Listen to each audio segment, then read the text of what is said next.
Hello and welcome to my performance analysis presentation on Nottingham Forest during the 2022-23 Premier League season. So just to set the scene as why we're doing this, as of the 28th of September, Forest were sat 19th in the Premier League table, taking up a spot within the relegation zone. They conceded 17 goals, the second worst in the league, and they'd ranked in the lower half of the table for the amount of possession they had and their pass success rate. So understanding what does this actually mean, we can see that Forest are not in control of the ball for long periods of the game. For instance, in the Man City game, they lowered to as much as just 25% of possession of the ball for the full 90 minutes. However, limited possession does not guarantee negative results. We can see a struggle for Forest that when they are in possession of the ball, they struggle to retain it. This is something that the experts themselves have highlighted, including the manager Steve Cooper, who describes the team's problem after a 3-2 home loss to Fulham as being self-inflicted, and also after a second half capitulation against relegation rivals Bournemouth. It highlighted certain issues such as a loss of possession in areas which subsequently led to an attempt on goal, if not even a goal. The system Steve Cooper has played during his tenure at Forest has stereotypically been a 3-4-1-2 system, which had previously proved to be incredibly successful in the season just gone. A crucial role for this system now is the role of the wing-backs, who have to provide a lot of width going forward and act as huge creators for the attacking side of the game. However, they play a huge role when defending, so their dynamism has to be a huge trait for the player who occupies that position. So what is it we're actually looking for? We want to produce a performance analysis system that allows us to understand who has lost possession of the ball, how possession has been lost, where possession has been lost, and what a loss of possession actually leads to. To do this, we use the dynamical systems theory, a system that has been promoted and developed for performance analysis as it works more effectively to create links between behaviours and outcomes. For us, we have to consider certain things such as permutations, critical incidents and re-establishment.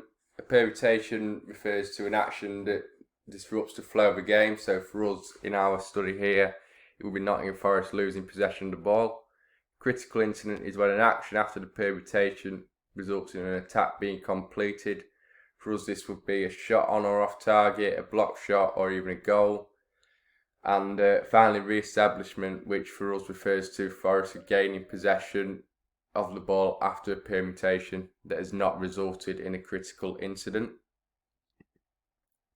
To create our system, we produced a set of KPIs, so key performance indicators, that allowed us to produce a future buttons template. This is something that we can use this is something that we researched from previous research, which allowed us to determine what KPIs we actually wanted to use and what would be a permutation and what would be a critical incident. So as seen on the right hand side of the screen, we have a number of what would be considered critical incidents. So a shot on target, shot on off target, penalty may be a goal, and then your permutation will be Forest losing possession of the ball. So this is what the buttons template did actually look like in the end. So as you can see at the top, we had the loss of possession. After that, who lost the ball, what third of the pitch the ball was lost in, how the ball was lost, and then eventually what the loss of possession led to. There are also some methodological issues that we had to consider when creating our system, along with doing some system testing. But most importantly for this study, we had to produce a Kappa score, which tests the reliability of the buttons template I've just shown. The Kappa statistic is used to evaluate the reliability of your KPIs. It suggested that a score between 0.8 and 1 is being almost perfect in agreement. And after conducting a dummy run on a separate game where we used the system, it came out with a Kappa score of 0.9, which showed us that buttons template that we had produced was reliable. That's suggested as shown at the bottom by Cohen himself. So moving on to the results, we can start to see how Forest have lost possession of the ball throughout the different thirds and start to draw up some relationships, such as they move further throughout the thirds, they have lost possession more through unsuccessful passes. So you can see that in the attacking third, they lost possession through an unsuccessful pass a lot more than they did in the defensive third. This is all well and good, but importantly for us, we wanted to understand what these losses of possession would actually lead to. For instance, we can see that a lot more what we consider as critical incidents have occurred after losing possession within the defensive third, conceding 4 goals along with a minimum 8 shots on or off target or either being blocked just from losing possession within their own third. This doesn't take into fact that there are second phases of play, so a block shot could eventually lead to a corner and eventually a goal being scored from there as well. However, on a positive note, we don't want to keep it all negative. We can see that after losing possession in the attacking third, they do have a good trait of they do retain the ball a lot as well after losing it in that third.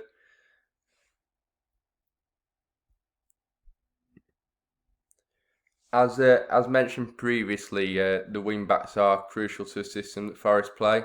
So if we take a look at the fullback who occupies the left-hand side for the majority of the first few games that we looked at, that was Harry Toffolo. He lost possession around 35 times so far this season, majoritively within the attacking third. And this tends to be via an unsuccessful pass, suggesting that positive attempts are being made by the wing-back to engage with the system to try and create the previously mentioned width for his team. However, maybe not to a great success. We again see the relationship between Forest regaining possession after losing it in the attacking third, as that is what a lot where Harry Toffolo did tend to lose the ball a lot, and what it resulted in was a lot of possession regains. If we move on to his opposite wing back on the right hand side, we have Neco Williams. He tends to lose the ball yet again in the attacking third via unsuccessful passes, as Toffolo did.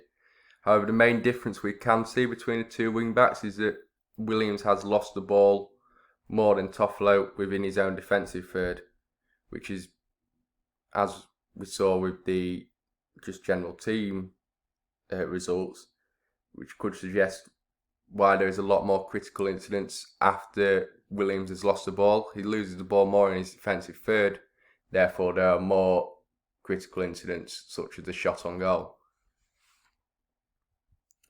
This is supported with previous research, not just on an individual's performance, but more as a team. For instance, the first quote you can see on your screen there was taken from a study on Spanish side Real Betis, which supports the fact that losing possession within your own half does result in more opportunities for the opposition, which is a trend we did see with Forest themselves.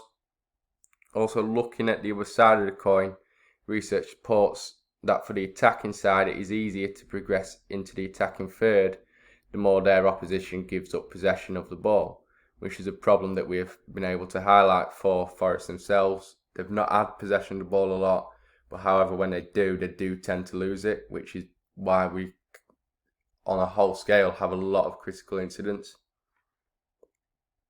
Now, if we finally just moving on to the intervention, we wanted to use the constraints-led approach. It is a theory in which athletes are presented with constraints different to which they may face in the game, whether this be something such as altering the size of the pitch, changing team numbers, locking people in certain positions of the pitch, and the learner, or in this situation the athlete, is expected to produce effective solutions to combat these restraints. So for our case, reducing like the size of the pitch would be something that is effective. It would help highlight to the players that losing the ball within certain areas can lead to these critical incidences that they are facing in game. So obviously the tighter the pitch is, the easier it will be for an opposition to get a shot off after you lose the ball. In addition to this, there are certain things you could do, like dividing a full-sided pitch up or reducing your team numbers. Canadials in this instance is, let's say, if one team was outnumbered to another and a player lost possession, the importance of them retaining the ball is increased, as you don't want to afford the opposition with these opportunities and critical incidents that are created. And then finally, this is the reference list, and that is our presentation on the performance analysis of Nottingham Forest so far in the 2022-23 season, when considering what a loss of possession has led to for them.